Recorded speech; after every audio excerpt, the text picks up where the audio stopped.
திருவள்ளூர் மாவட்டம் பூந்தமல்லி நகராட்சிக்கு உட்பட்ட பகுதிகளில் அநேக இடங்களில் நாய்க்களின் தொல்லை அதிகமாக உள்ளது. நேற்று பூந்தமல்லி மகாலட்சுமி 13வது வார்டு மகாலட்சுமி 5வது தெருவில் நேற்று 8க்கும் மேற்பட்ட நபர்களை கடித்து இருவர் கேஎம்சி மருத்துவமனை அனுமதிக்கப்பட்டு சிகிச்சை பெற்று வருகிறார்கள். நகராட்சி நிர்வாகம் தமிழக அரசும் தக்க நடவடிக்கை எடுக்குமாறு பொதுமக்களின் சார்பாக கேட்டுக்கொள்கிறோம். நாங்கள் பல தடவை பூந்தமல்லி நகராட்சியில் தொடர்பு கொண்டுள்ளோம். அதிகாரிகள் பேசுகிறதை தவிர எந்த விதமான நடவடிக்கை இதுவரை எடுக்கவில்லை. நாங்களும் பல தகவல் கொடுத்து விட்டோம். எந்த விதமான நடவடிக்கையும் இல்லை.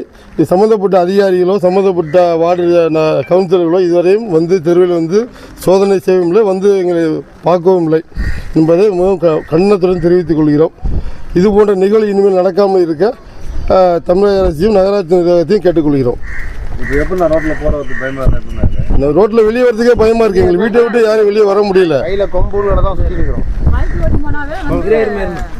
பைக்கில் போகும்போதும் பைக்கில் தடுத்தது, நடந்து போனாலும் பிடிக்குது. தெருவில் பசங்க வெளியே வர முடியல. வெளியே வர்றதுக்கு எங்களுக்கு நேற்று நைட்டு பயமாக இருக்குது.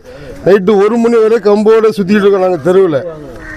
ஆனால் நகராட்சி நிர்வாகத்துக்கு தெரியப்படுத்திட்டோம். இதோ வரேன்றாங்க. இது வரைக்கும் யாரும் வரல. நாங்கள் தெருவில் நடக்கிறதுக்கே எங்களுக்கு உயிருக்கு பயமாக இருக்குது. இப்போ 2 பேரும் மருத்துவமனை சிகிச்சை பெற்றுட்டு இருக்காங்க. அவங்களுக்கும் என்ன நிலைமையில் இருக்காங்கன்னு தெரியல. நாங்கள் இன்னும் போய் பார்க்க முடியல. என் பேர் பசுமணி செல்வம். இந்த தெருவில் நிறைய நாய்ங்க சுற்றிக்கினே இருக்குதுங்க. வெளியே போயிட்டு வர முடியல. ஸ்கூலுக்கு போய் வர பிள்ளைங்கள்லாம் ரொம்ப அழுதுக்கினே விழுந்து அடிச்சிக்கின்னு ஓடுறாங்க. கடிச்சிருது நாய். பைக்கில் ஓட்டிக்கின்னு போக சொல்ல என்னையே விரட்டி விட்டுடுச்சு. அந்த மூலையில் நான் உடனே விழுந்து இருப்பேன். ரொம்ப கஷ்டமாகுதுங்க. நிறைய பேருக்கு சொல்லிட்டோம், வார்டு நம்பருக்கு சொல்லிட்டோம். அவங்க சரியான நடவடிக்கையே எடுக்கலை. அதால் ரொம்ப கஷ்டமாகுது. நைட்டுலாம் எல்லாருமே கம்பு வச்சுக்கின்னு தான் இந்த தெருவுகளை நடந்துக்கினே இருக்கிறாங்க. யாருமே வெளியே போக முடியல, வர முடியல. இதுக்கு தக்க நடவடிக்கை எடுக்கணும். தெரு நாய்ங்க தான் நிறைய இருக்குது நாய். ஆனால் திறத்துக்கினே வருது. யாரும் கடைக்கு போயிட்டு வர முடியல. ரொம்ப கஷ்டமாகுது. இது நேற்று அம்மாவும் பொண்ணும் ஸ்கூலுக்கு போயிட்டு வந்தா பாப்பா, 9 வயசு பாப்பா சமீரா. அவளை மண்டையில் கடிச்சிருச்சு. அவங்க அம்மாவை கையில் கடிச்சிருக்கு.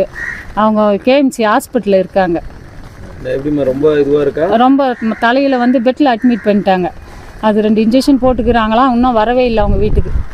ரொம்ப கஷ்டமாக இருக்குது இதெல்லாம் கேட்குறதுக்கு. கமல வாசுகி.